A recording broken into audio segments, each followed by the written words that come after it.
Бұл видеоны түсірудегі мақсат жын туралы тақырыпты қорқынышты емес, әртүрлі көзқарас арқылы түсіндіріп ой салу. Бізде біреуге жын кіріпті немесе жын азғырыпты деп жатады. Адам жынды таңдай ма, жын адамды таңдай ма деген тақырыпқа. Эзотерикада жынды демон деп атаса, дінде Құдай жаратқан, көзге көрінбейтін рухани болмыс деп атайды.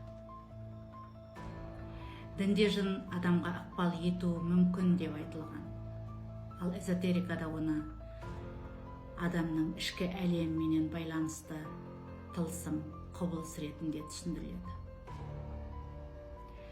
Кім кімді таңдайды, нақты бір жауап жоқ. Ол адамның өз дүниетанымымен таңдауында. Негізгісі жын емес, адамның сенімі мен шешім қабылдауында.